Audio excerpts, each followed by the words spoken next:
Okay, we're going to talk about chapter 6, my deviance and social control chapter for Introduction to Sociology course. Once again, this is Professor Jerry Logan talking to you about chapter 6, deviance and social control.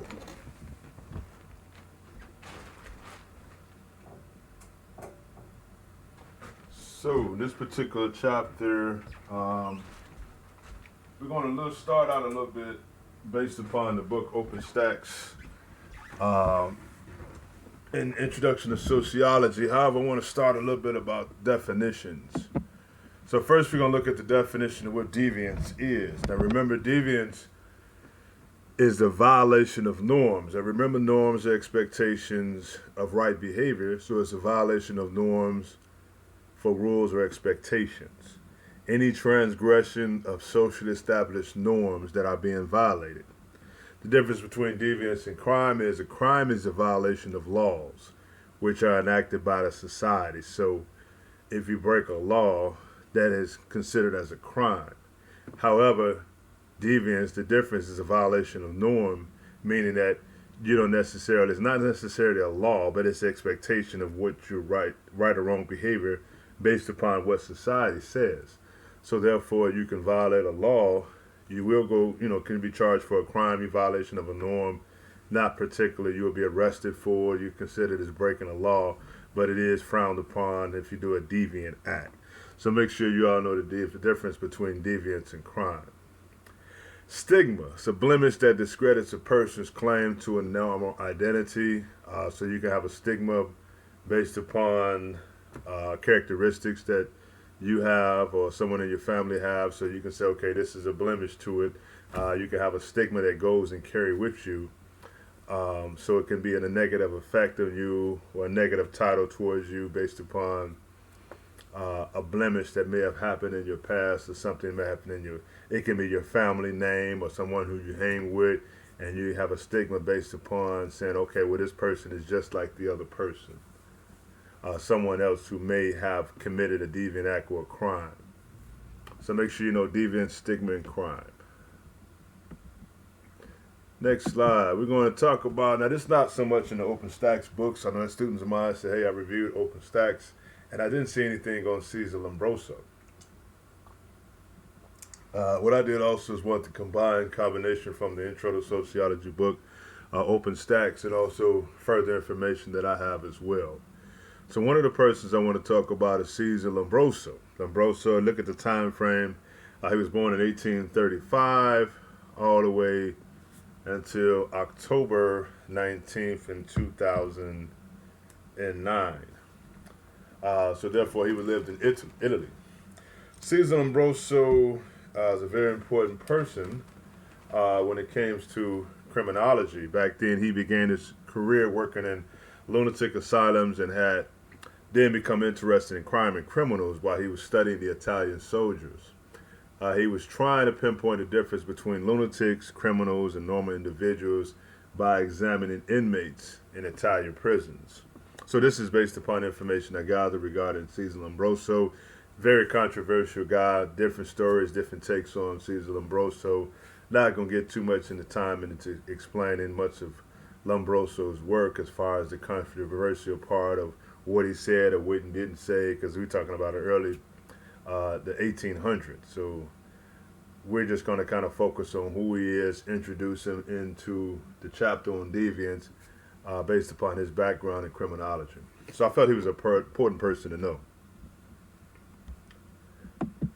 Lombroso produced the first of 5 editions of Criminal Mind back in 1876. So you think about 1876, a very long time ago. Technology is not like it is today.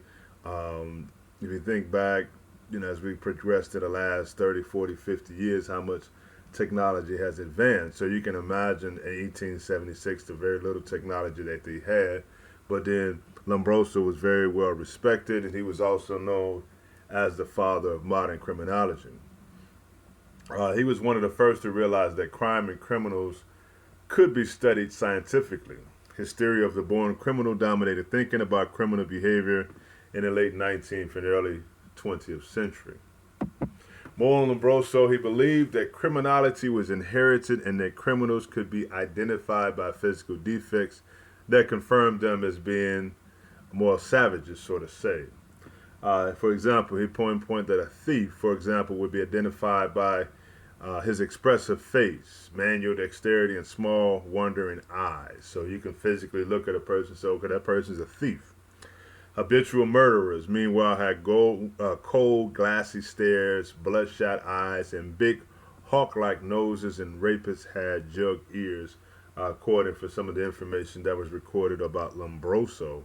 And there's a lot more information. I'm just giving you an example how his work was seen, according to some people, just based upon your physical characteristics. You look at a person, Lombroso could say, hey, this is how we identify people. Remember, he's a very well-respected person, father of modern criminology. So for him to have these information and to be so respected, of course, people looked up to it and then say, okay, well, yeah, he might be right. What he's saying is true. Let's look at how they physically look, and then we can also get a better determination on the type of person that we're dealing with, or we can look out for these certain type of criminals based upon their physical characteristics.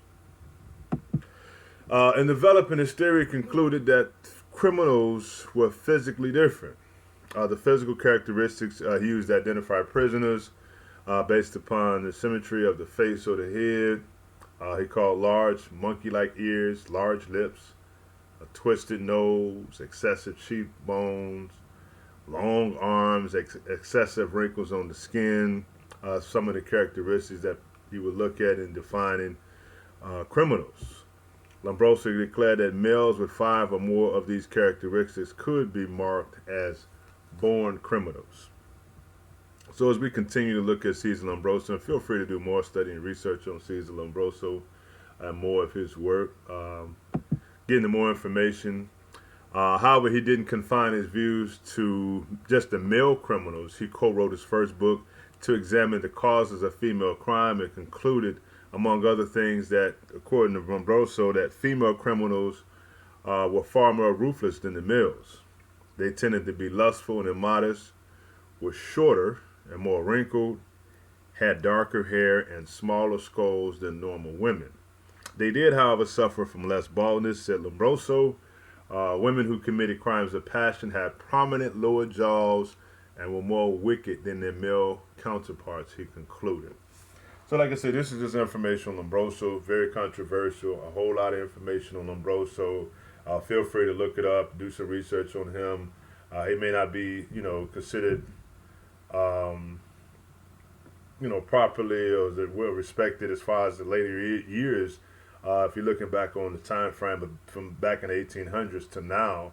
However, I did want to mention Lombroso as the father of criminology, since we're talking about deviance and crime and deviance and social control. Next slide, I want to talk about the so-called competing explanations of deviance from a social biology perspective, psychology, and a sociology perspective. So 3 different perspectives. Now, the social biology, they look at genetic predispositions, the inborn tendencies. For example, a tendency to commit deviant acts. The biosocial assumes that genetic predispositions lead people to such behavior as juvenile delinquency and crime. Explanations focus on their genetic predisposition, including factors such as the XYY theory. An extra Y chromosome in men leads to crime. This theory holds that criminals have an extra Y chromosome that gives them an XYY chromosomal makeup, rather than an XY makeup. This creates a strong compulsion within them to commit crimes. This person is also called a super male. Some studies have found that the proportion of XYY males in prison populations is higher than the general population, 1 to 3% to less than 1%. So there's just information. I'm going to give you some more information about the social, as you see, the sociobiology point of view of explanations of deviance. Social biology suggests that many human behaviors are predisposed and are passed down from early stages of human development. That certain personality types are linked to criminal behavior.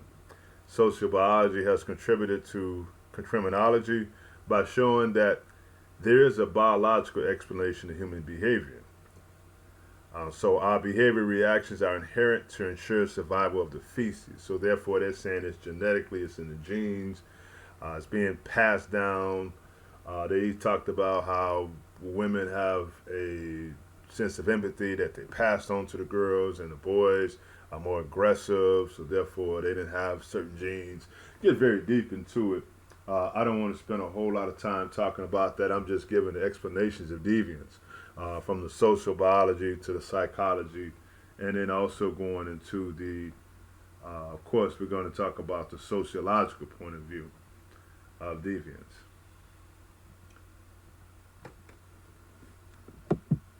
Personality disorders. Let's look at the psychological piece of social deviance.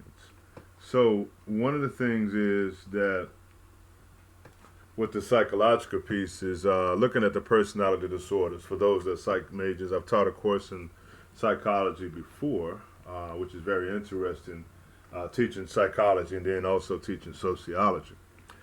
Conduct disorder is a psychological disorder diagnosed in childhood that presents itself through a repetitive and persistent pattern of behavior in which the basic rights of others of major age appropriate norms are violated. So they look at the conduct disorders that occur. Deviant behavior can also be explained by psychological trauma in one's past.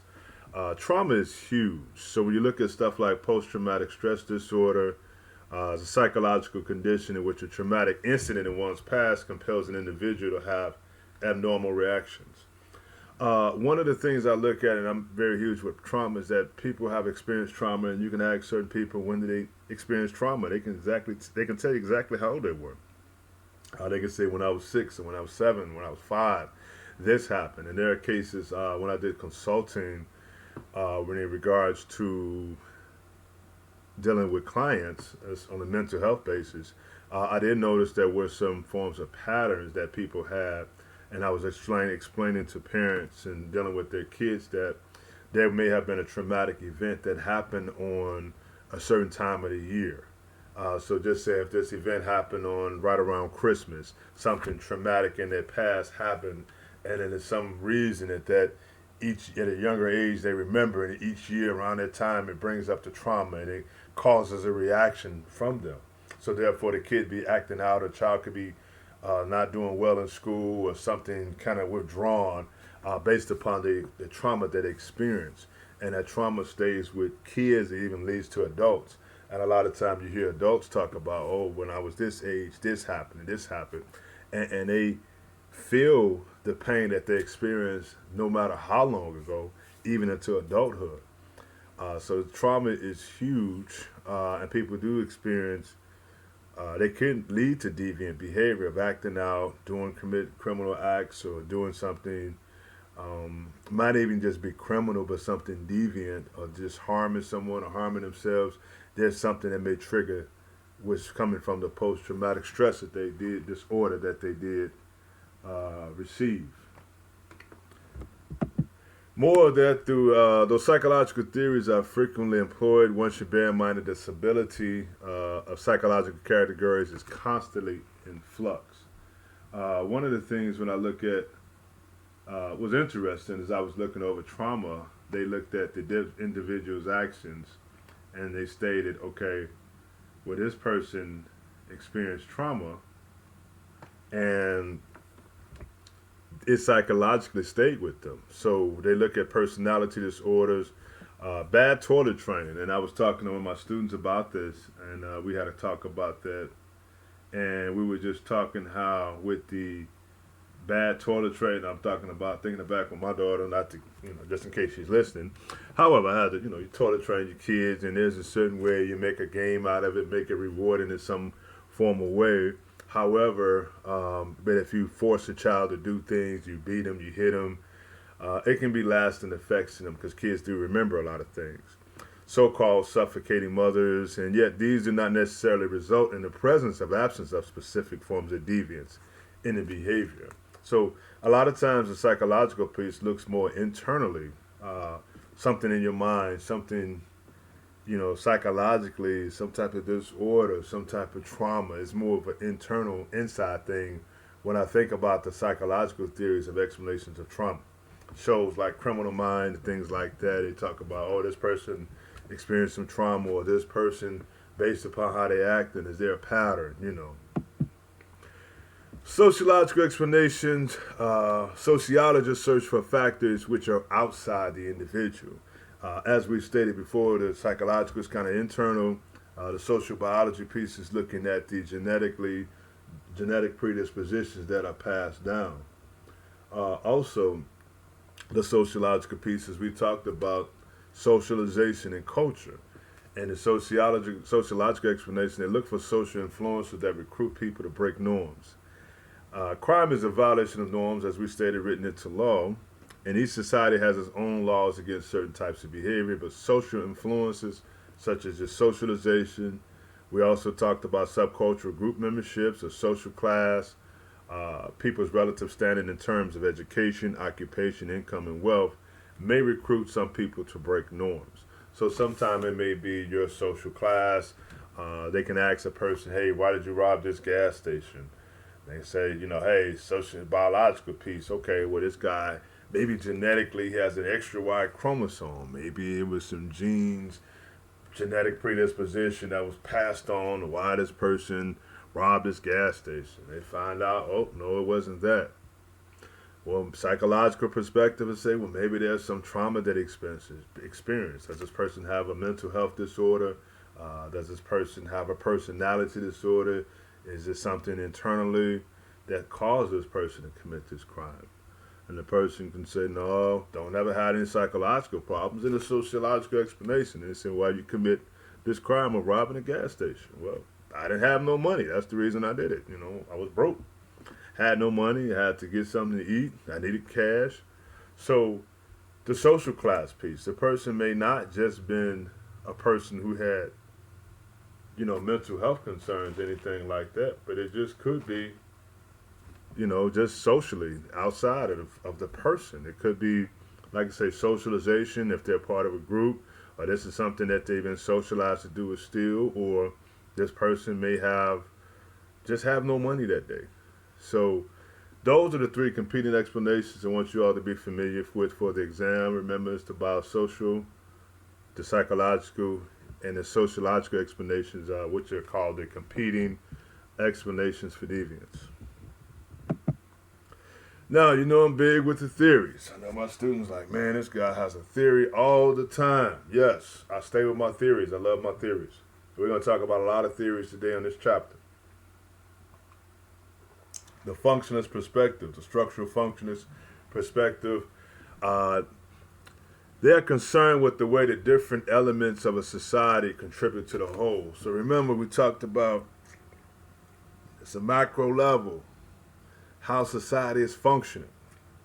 They view deviance as a component of a functioning society. They look at strain theory, social disorganization theory, cultural deviance theory. They represent three functionalist perspectives of deviance in society. They argue that deviant behavior plays an active, constructive role in society by ultimately helping cohere different populations within the society. Deviance helps to distinguish between acceptable and unacceptable behavior. It draws lines and boundaries. It's an important function that affirms the cultural values and norms of the society for the members of that society.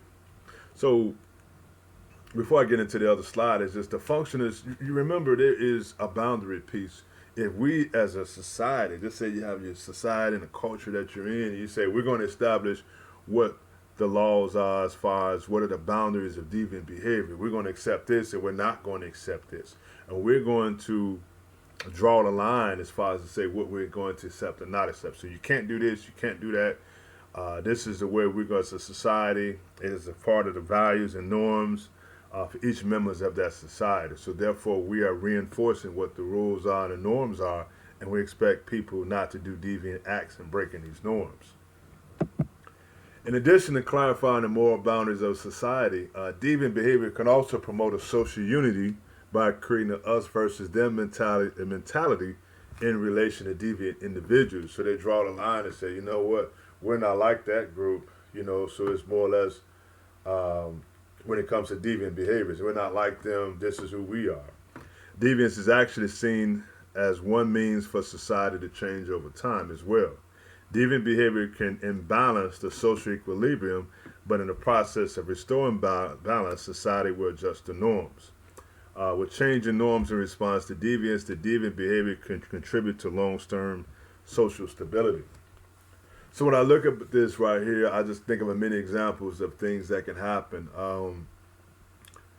When you're looking from the functionist point of view, society does change and adjust its norms based upon a deviant act. If someone was to commit an act of terror against a group or a society, and this is a new type of threat. So society, we're not prepared for this. So therefore, we have to adjust the norms and to restore a balance of the damage that it made. That we have to adjust the norms and able to make sure this doesn't happen again. That's the part where we're contributing to a long-term social stability. So therefore, if we have a structure in place, something happened, some crime, a deviant behavior act happened, and it changes the equilibrium of the society. So therefore, we want to restore the balance. We're going to deal with this problem that we have, and it's us versus them, and we're retaliating against those deviant individuals. But in the process, as we adjust and to deal with them, we're going to restore a balance from the functionist functionist perspective by adjusting our norms. So therefore, we're going to put a new system in place to respond to deviance. So we're changing our norms and responding to deviance by putting a new system in place so that we can achieve that long-term social stability. Now, the functionist perspective, furthermore, y'all remember Durkheim. Can deviance really be functional for society? Deviance, including crime, is functional for society, for it contributes to the social order in three ways, according to Durkheim. 1. Deviance clarify moral boundaries and affirm the norms. As we just stated, if someone was to come violate the moral boundaries, we're going to say, hey, this is not what you're supposed to do. These are our norms. We're going to clarify these are our moral boundaries, these are our norms. Number 2, deviance encourages a social unity. So for social unity, for those that are in a group, we're going to stand together and be more unified than ever based upon this outside threat of deviance or its internal threat of deviance. So we're going to become more unit, and then as a result, number 3, deviance is going to promote a social change. So as we are unit, we're going to have a social change and a feeling amongst ourselves that we're going to make sure this doesn't happen again. We're going to reaffirm our norms and state, hey, we're going to have a long-term social stability and maintain the social order. Functionist approaches to deviance and social control. So I want you all to look over this for a moment because I got a few definitions that are coming up. So as you look at some of these definitions, I just kind of want you all to keep in mind that some of these terms that will be on the exam. However, I just wanted you to go through the definitions of them. Some of it may be simple and self-explanatory, but I just want you all to be aware of what they are. So one of the things is when we look at social cohesion. So we think about social cohesion, social bonds, how well people relate to each other and get along on a day-to-day basis. So you know what cohesion is, a bonding, but socially bonding. So we look at, this is how we do it every day. There's a mechanical solidarity, social cohesion based on the sameness. Mechanical solidarity is the social integration of members of a society who have common beliefs and values. These common beliefs and values constitute a collective conscience that works internally in individual members to cause them to cooperate. So mechanical solidarity, just have a group of people. I use, for example, no offense to anyone, I just use this example of the Amish community, traditional Amish community. Everybody's have a sense of common values and beliefs, just for an example. So they're socially bonded, they have the sameness, a collective conscience, they work together, and they have an internal system in place in individual members in which they cause them to cooperate. So therefore, the Amish community have their own rules, their own culture, everybody has the same beliefs and values. So I just use that as a way to help students remember mechanical solidarity, because their social cohesion is based upon the sameness. So definitely I want y'all to remember social cohesion, but definitely mechanical solidarity for the functionalist approach. Now, organic solidarity is social cohesion based on difference and interdependence of the parts. It is a social unity based upon division of labor that results in people depending on each other. So if you look at, like, if you work an assembly line in a factory, different things like that, if you know, that's what they say, organic solidarity explains what binds technologically advanced industrial societies together. So therefore, it's a division of labor in its different parts. So it's the opposite of the sameness of mechanical. It's more of an organic social cohesion based on difference. Make sure you're familiar with that as well. Social control, mechanisms that create normative compliance in individuals. Basically kind of self-explanatory. There's formal social sanctions, mechanisms of social controls, which rules or laws prohibits deviant criminal behavior. So therefore, the more formal social sanction, we have these laws and these rules in place. Okay, this is how we're going to maintain social control based upon rules or laws to prohibit the deviant criminal behavior. Now, the informal social sanctions is usually unexpressed but widely known rules of group membership, the unspoken rules of social life. So it's supposed to be everybody know. You know, you're not supposed to do this. This is the unspoken word, you know, of social life that, hey, you know, we shouldn't have to have more formal sanctions in place. This is informal. Basically, you know better. You're a member of the group. This is what we do. We shouldn't have to put rules or laws in place to stop this type of criminal or deviant behavior. Remember, social order is a group's casual and customary social arrangements in which its members depend on to base their lives. Make sure you're familiar with the difference between social control, the formal and informal social sanctions, and a social order. Another more definition, social integration speaks for itself. How well you're integrated into your social group or your community. Social regulation, a number of rules guiding your daily life, and more specifically, what you can reasonably expect from the world on a day-to-day basis. So social regulation, of course, as we get up in the morning, this is what we're supposed to do, and then the rules are in place. You know, it's a day-to-day process, more of regulating society. This is a social regulation. You're driving down the street, red light, yellow light, crossing the signs, stop lights, everything. So more of a social regulation. Just a whole day-to-day if you think about it.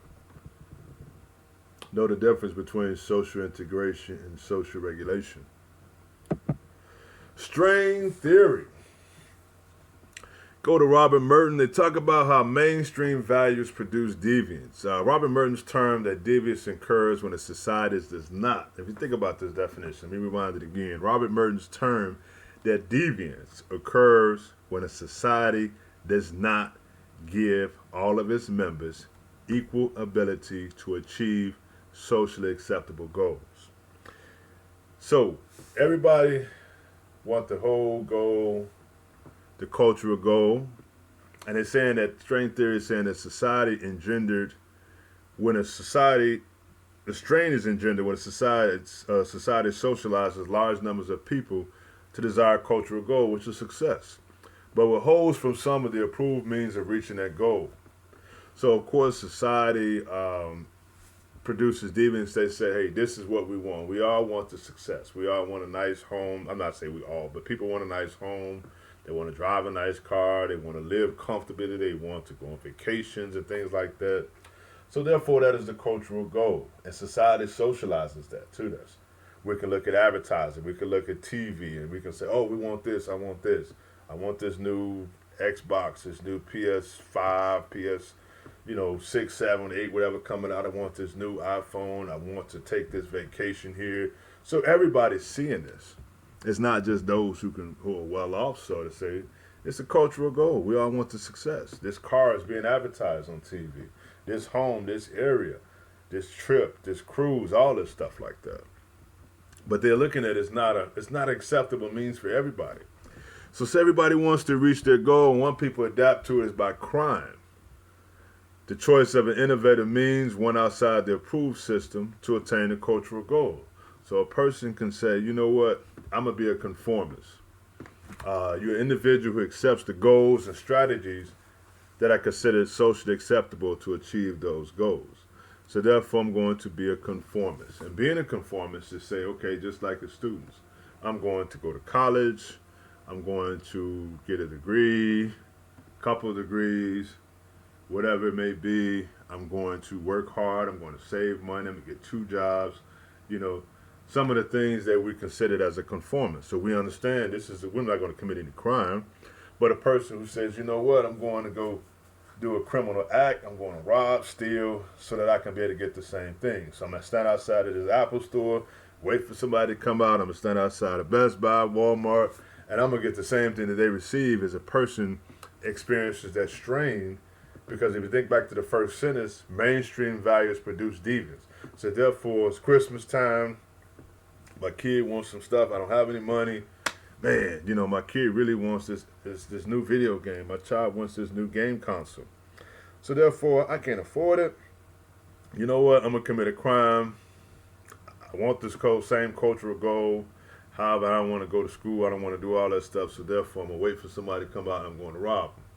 Like them new Jordans. I'm going to go out there and sit outside of Foot Locker or the other stores and say, hey, you know, I can get the same thing. However, I'm going to go and do a criminal act and not be a conformist. Conformist, again, is the individual who accepts the goal and strategies that I consider socially acceptable to achieve those goals.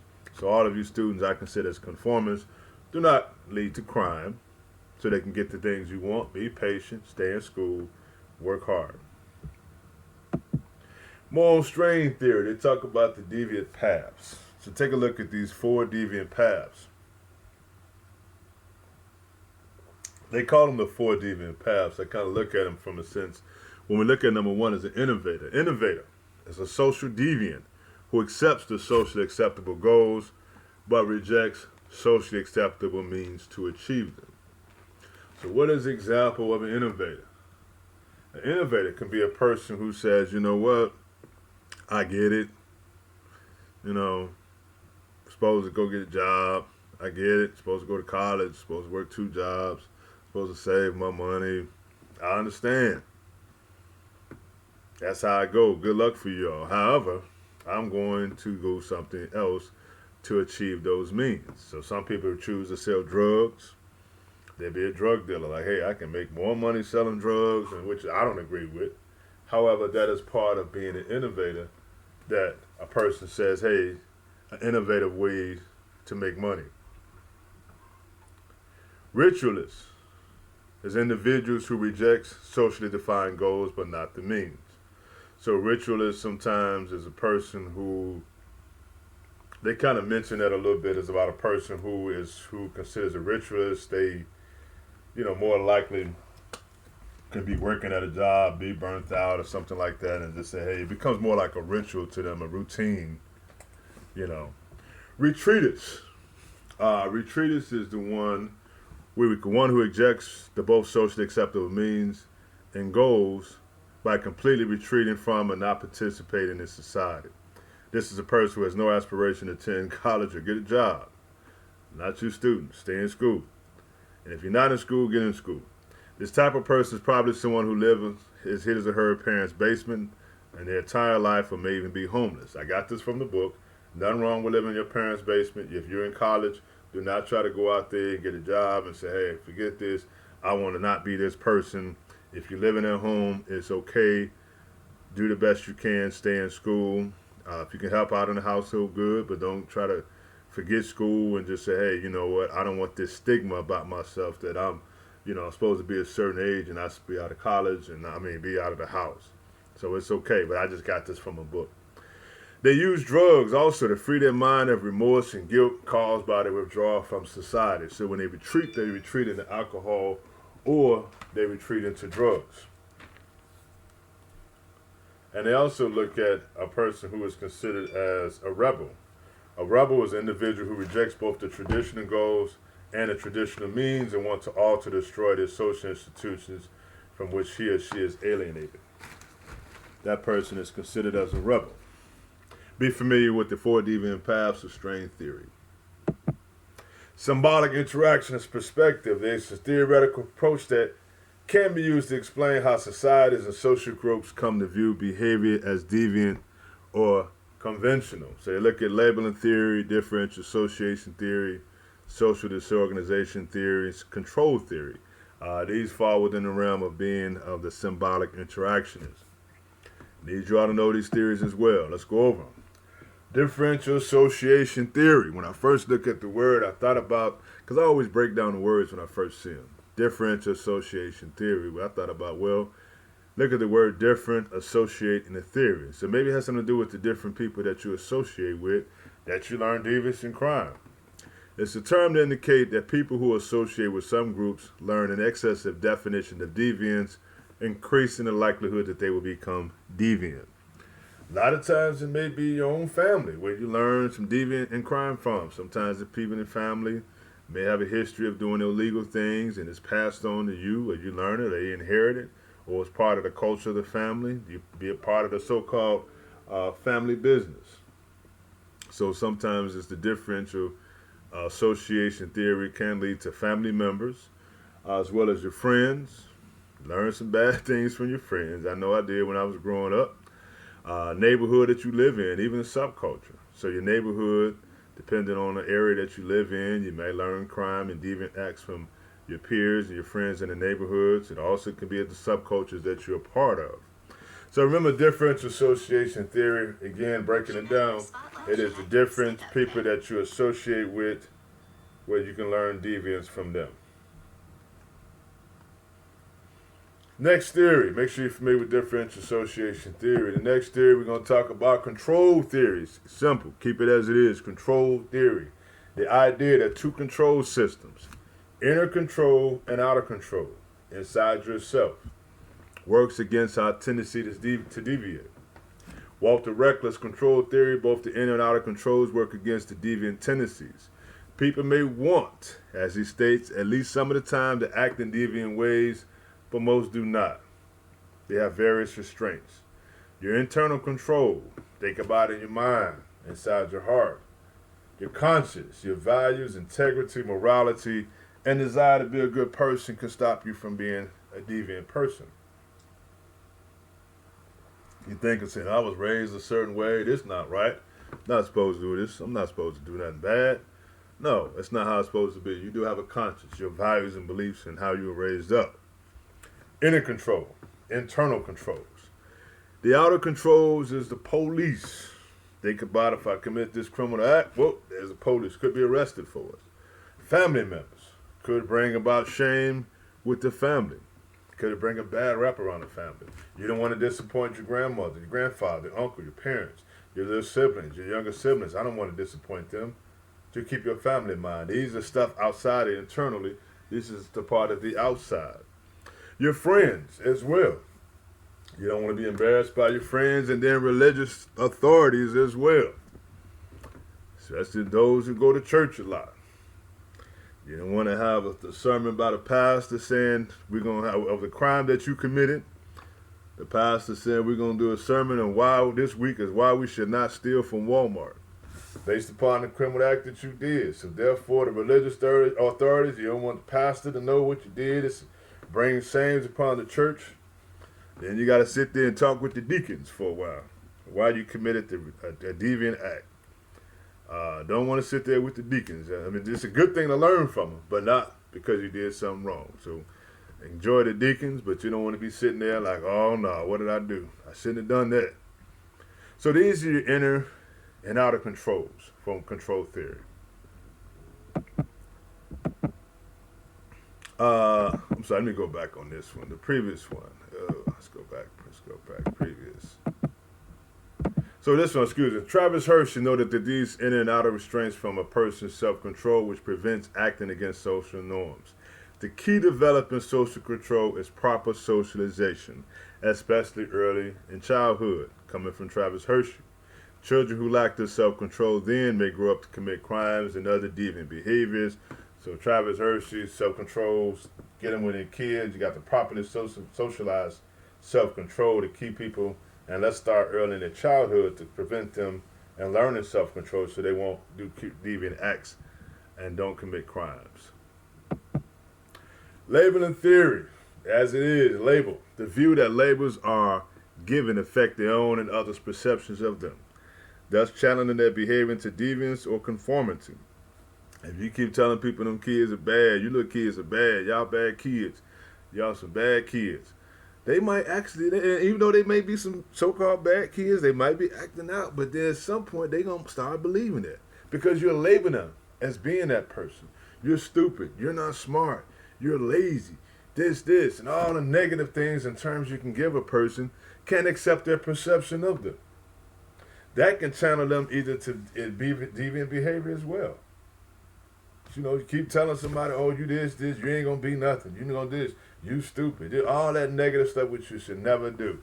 And don't affect, you positively. Don't label kids, don't label people. Just uplift them. Say something positive that can lead them into not devious, but more to conformity. Something positive. I see young people, I call them scholars. I always say, hey, you're a scholar, you smart, you're gonna be successful, you're gonna be a college graduate, you're gonna have a great career. I see little kids and sometimes I ask them 10, 12, what's your plans for college? I don't know, I'm 10. Okay, well, get started thinking, because it's going to be there. So labeling theories, you want to think something positive, you want to label them positive. When I was a kid, Wayne Frierson, I was in grammar school, he used to call me the professor. I had these big glasses on. He said, you smart, you the professor. So I kept in my mind, I said, man, you know what? I like that. And I like the title. And therefore, labeling theory. Wayne Frierson from the South Side of Chicago rose in the area, had a positive effect. He did talk to me and his family members, the Frierson family members, as well as my family members, friends that I've had, relatives, teachers. We're going to continue labeling theory into a positive way with our kids, even kids we don't know, students, classmates, everything. All we're going to say is positive vibes. Labeling theory. Make sure y'all familiar with that. Techniques of neutralization. It's the ways of thinking and rationalize that help people deflect or neutralize society's norms. Techniques of neutralization is a theoretical series of methods by which those who commit illegitimate acts temporarily, they kind of neutralize certain values within themselves, which would normally prohibit them from carrying out such acts such as immorality, obligation, and abide by the law, and so on. So you look at techniques of neutralization, it's kind of downplaying what you're doing. It's kind of like what they say, deflecting and neutralize society norms. It's like, okay, I did this, but there's a reason why I kind of did this. So one of the techniques of neutralization is we deny responsibility. The offender will propose that they were victims of circumstances that were forced into situations beyond their control. That's the way to deny responsibility. Denial of injury. Yeah, I did something wrong, but I didn't hurt nobody. I didn't cause any damage. So yeah, I did this, but ain't nobody got hurt. Denial of the victim. The offender believes that the victim deserved whatever action the offender committed. I did this, but they deserved that. I was wrong for that, but they guilty too now. They did something wrong. They deserved it. The offender condemnation of the condemners. The offenders maintain that those who condemn their offense are doing so purely out of spite or are shifting the blame of themselves unfairly. And then you appeal to the higher loyalty. The offender suggests that his or her offense was for the greater good, with long-term consequence to justify their actions, such as the protection of a friend. So Tupac, I remember a song he had a lyric, I'm going to clean it up. He said, what could I do? Pull the trigger or watch my homie die? And that kind of stuck with me, like, man, what do you do? Someone has a gun at your loved one head, and they're ready to shoot them, and you have a gun, and it's a horrible situation for anybody to be in. But I look at that sample when I see appeal to the higher loyalty. The offender suggests that his or her offense was for the greater good, with long-term consequences that would justify their actions, such as protection of a friend. So be familiar with the techniques of neutralization as well. We're going to look at the social class and crime. The social classes produces different types of crime. Richard Clower or Lloyd Olin suggests that these differences are due to differential access to these so-called institutionalized means. Street crime. The functionist pointed out that industrial societies have no trouble socializing the poor into wanting to own things. Growing up in a poor environment, yes, there's a lot of street crime that was there. And when they say you have socializing the poor and wanting to own things, it's like you look on the commercials, as I stated earlier, I want the same thing that they have. So therefore, I'm going to commit a street crime because if I'm in a so-called, lower class neighborhood where there are people who on the streets are committing the crimes, I could be a victim of that in my own neighborhood. And these persons may not just trying to harm me, but they're trying to take what I have because they want to own things too. They may want my cell phone. They're going to take it into the store, and go ahead and get it turned on, and they can sell it by, taking your phone, or they want them gym shoes you have. They want that leather coat. They want something from you, so they commit a street crime. The institutionalized means saying is that, okay, if I'm a street criminal, this is what I know. If I sell drugs on the corner, if I rob people, if I do things like that. Illegitimate opportunity structures are opportunities for crimes such as robbery, burglary, or drug dealing, which they are stated are woven into the texture of life. These structures may result when legitimate structures fail. For the urban poor, according to the book that I read, there are opportunities to make money through the hustles, such as robbery, burglary, drug dealing, gambling, and other crimes. And back in the day, they say the hustler is a role model because he or she is one of the few who comes close to the cultural goals of success. If you look at old movies like Superfly, the Mac, things like that, in which I'm telling my age now. When they look at stuff like that, those type of movies, sometimes the drug dealers were, oh man, they big, they made it out the neighborhood, they got the Cadillac with the diamond in the back. We're getting at the Curtis Mayfield song, but still telling my age. However, that's in the urban poor. Back in the day, sometimes the drug dealer, the hustlers, the pimps were considered as a role model. Not today, no, we're not having that. White collar crime, which refers to the white collar, the business shirt. Crimes committed by people of respectable and high social status in their occupations. White collar crime, crimes that people of respectable high social status commit, results from an illegitimate instructor's opportunity structure among the higher classes. Such crime exists in great numbers and commonly perceived and can be very costly, possibly totaling several $100 billion a year. They could involve physical harm and sometimes death when we get more into the corporate crime. We look at white collar crime, embezzlement, something of course in their jobs. If somebody working in finance, this person working in accounting, they do some type of securities and loans. I'm not going to get too much into the securities exchange with the SEC is involved, and they've done something along with their job, sitting at a computer, messing some numbers up or doing something on stocks and, something that associates with their white collar job. So therefore, persons with the education or in that type of field are going to do jobs based upon their social class. Less likely you'll find a white collar criminal, let's say a financial person on the streets selling drugs or on the streets robbing people because they can commit a crime based upon just sitting at a computer or in an office setting and taking money and things like that. And compared with the street criminal, if a person who does not have this access to this, the white collar crime, and know the structure of committing a white collar crime, such as embezzlement or something like that, so they tend to do a crime based upon the social setting of where they are, compared to a white collar criminal who's educated and said, well, I don't know how to sell drugs, I'm not going to stand on the street corner, but I'm going to commit a crime in this way. It is still also a crime. Society may look down stronger on a street criminal, of course, because of the fact that if someone gets hurt, someone gets shot, they're using a weapon, they're scaring somebody, stabbing a knife, more of a harm inflicted or intent that may hurt someone, even accidentally. The white collar criminal, on the other hand, may just be doing something that takes and steals money. When we look at corporate crime, though, executives commit crimes in order to benefit their corporation. It becomes controversial then because a person, who is a CFO or CEO of a company can commit a crime. Just say if they put out, and I'm not saying no names of any companies, if their company were making tires, and just say this company put out some faulty tires, and the tires were no good from the start, or they became aware of it and then pulled back and didn't recall it, and his tires exploded, or the car, something happened to the car or this product and it wound up hurting people, or putting out some product and it was 100% sure, and people died as a result of that. It could be 40, 30, 50 people died as a result for that, a result of the actions. Very rarely there's a corporate criminal sent to jail. However, there's a lot of fines that are being made.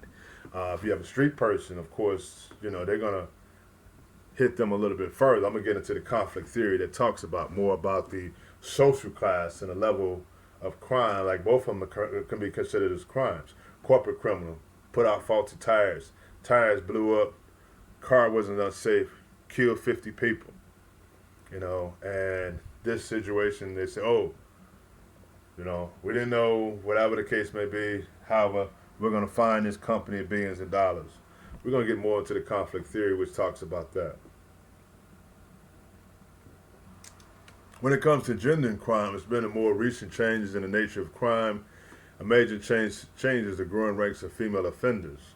Women have become more involved in their professions in the corporate world, which causes them to commit corporate crimes as well, and they say they have been enticed by these illegitimate opportunities. The growing crime rate of women illustrate how changing gender roles is giving more access to crime for women. Street crimes, there may be some females who are out there selling drugs, maybe out here robbing people, there may be, and that's a whole nother class I teach on gender. Maybe because of the boyfriend, it could be from the male cousin, and they kind of link into, sometimes it may be some guy that they may be with. I know back in the days I was growing up, the guys would say, hey, let's put the drugs on her. They're not going to search her purse or anything like that. Just things how, women get involved in more crime, but I teach a whole other class on that as well. Conflict perspective. Let's go back. Conflict perspective. We know the conflict theory. We go back into Karl Marx. Crass, crime, and the criminal justice system. Let's first define the criminal justice system. And it's the police, the courts, and the prisons, and the people who deal with people who are accused of having committed the crime. So therefore, the criminal justice system, keep that in mind. The conflict theory states that the criminal justice system is being used as an instrument of oppression. Conflict theorists regard power and social inequality as the main characteristics of society. Going back to Karl Marx and how we originally talked about the conflict theory. Conflict theory stressed that the power elite, kind of ties a little bit going back in the C. Wright Mill, they say they use the legal system, and it's supposed to be two, instead of just the old system, to control workers and to stabilize the social order, all with the goal of keeping itself in power. So more about the conflict theory states that the conflict theory looks at the structure, comes into question of those in positions of power or authority, and in order to maintain their power, they put laws in place which would come down hard on the poor, which they considered as the most valuable threat because they are the ones who are least rooted in society. So therefore, we're going to make an exception. So therefore, if a person of a higher education, a higher socioeconomic status, the laws may differ for them compared to a person who's poor and doesn't have the access to be able to get a good lawyer. Private attorneys are good, as well as the public defenders. However, sometimes the conflict theory states how the laws are there to help those in power to maintain the power. So conflict theory looks to social and economic factors as the causes of crime and deviance. Unlike the functionalist, conflict theories don't see these factors as positive functions of society. They see this as evidence of inequality in the system. They also challenge social disorganization theory and control theory and argue that both ignore racial and socioeconomic issues and oversimplify social trends. Conflict theory also looks for answers to the correlation of gender and race with wealth and power. The state's machinery of social control represents the interests of the wealthy and powerful. Conflict theory says this group determines the laws whose enforcement is essential for maintaining its power. So according to the conflict theory, we're a group of people, and we have money and power, and we want to stay in control, so therefore we're going to write laws which benefit and protects us, but we're going to come down hard on the poor, and for those that are poor, we're going to punish them even harder. So therefore, a drug like cocaine, there's a difference in laws if someone has powder cocaine compared to crack cocaine. Crack's supposed to be so-called for the poor. Powder cocaine is a leisure for persons. It's a recreational use. Not trying to get into that argument. I'm not. However, if someone was to be caught with crack compared to powder cocaine, it may vary. Check out the laws. Use your own perception of what you think. Just kind of give you from a conflict perspective, saying that the law comes down harder on the poor. Conflict theory, of course, remember, is influenced by the work of Karl Marx. Remember, he believed that the general population was divided into two categories. He labeled the wealthy who controlled the means of production, the bourgeoisie. And y'all remember the label the workers who depended on the bourgeoisie for employment as the proletariat. He believed that the bourgeoisie centralized their power and influence through government, laws, and other authority agencies in order to maintain and expand their positions of power in society. Though Marx spoke little of deviance, his ideas created the foundation for conflict theorists who studied the intersection of deviance and crime with wealth and power. More information, kind of get into the decline of the violent crime. I remember back when I was younger, the three-strike laws were first implemented on March 7th, 1994 as part of the United States Justice Department anti-violence strategy. The law requires a person guilty of committing both a severe violent felony and two other previous convictions to serve a mandatory life sentence in prison. The purpose of the law is to drastically increase the punishment of those convicted of more than two serious crimes. And they say because of their actions during the time, some believe that the crime rate dropped, but some sociologists conclude that getting tough on criminals reduce violent crimes. I brought up the three-strike laws. I know they had a comedy movie. I think Faison Love was up in there. They talked about the three-strike laws. There was a guy, he got his two strikes. So you get out one more time, one more crime you commit, one more felony, violent, you're going back to prison for 25 to life. So do some research on the three-strike laws and look at some of the examples. I had some examples. I took them out. I'm like, I don't want to carry on and on.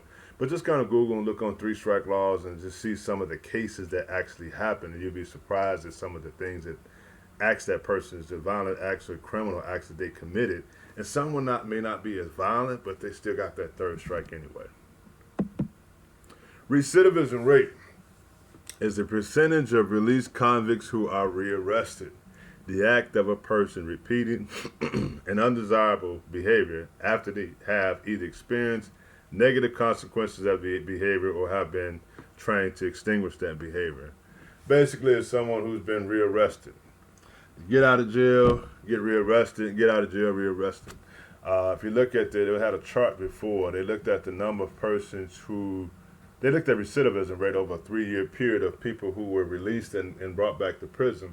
And unfortunately, some of those people who were released from prison years later wound up committing murder. It's hard for the courts to determine what a person's going to do. It's hard to determine human action. However, some people I read about I don't forget what city it was. One guy went to jail for, I think he broke and stole a car. He wound up getting out of jail.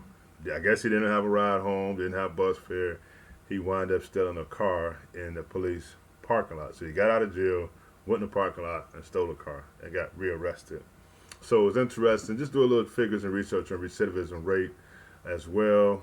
They look at the death penalty and bias. The capital punishment shows more of social class. People with less education, lower social class are more likely to get the death penalty compared to someone who has a higher social class. And it is a gender bias. I believe it's 90-something% of the people on death row are men. So they kind of look at that. I really didn't get too much into that, though. They also look at the trouble with official statistics. Symbolic pointed out, interactionists point out that police follow symbolic system as they enforce the law. They say the official statistics must be viewed with caution, for they reflect biases. So they said with the statistics, if there's a police officer, a lot of my friends are police officers,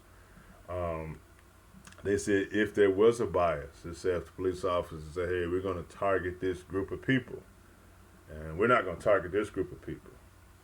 And these type of social classes, this age of people, whatever it may be, if there is a reflective of bias according with the official statistics, so if I'm a police officer and I say I'm going to target these individuals in this particular age group and I'm going to arrest them more and more, they say that statistics can be miscued because of the fact that these individuals have been targeted more and been arrested more based upon the police officers' personal own bias or even what they see as a so-called criminal. So the medicalization of deviant mental illness, the transformation of a human condition into a matter to be treated by the physicians. They talk about mental illness. The medicalization of deviance to make deviance a medical matter, a symptom of some underlying illness that needs to be treated by physicians. Homelessness and mental illness, and the reciprocal, just as mental illness can cause homelessness. So the trials of being homeless, living on cold, hostile streets, can lead to unusual thinking and behavior. So sometimes they look at people and say, hey, this person has a mental illness because they're homeless. They may be talking to themselves, but it could be a defense mechanism. Say, you know what? I'm going to ignore people. It may not be nothing wrong with them. I've seen a homeless guy on Hyde Park, Chicago sometimes, and he would speak to himself sometimes. People were like, well, something wrong with him. And I just speak to him. He was like, hey, how you doing? And he'd get back to talking. I was like, okay. You know, so never treat people wrong. Just always be nice to people. That's all I have for this chapter on social deviance and deviance and social control. So, of course, any questions, feel free to email me.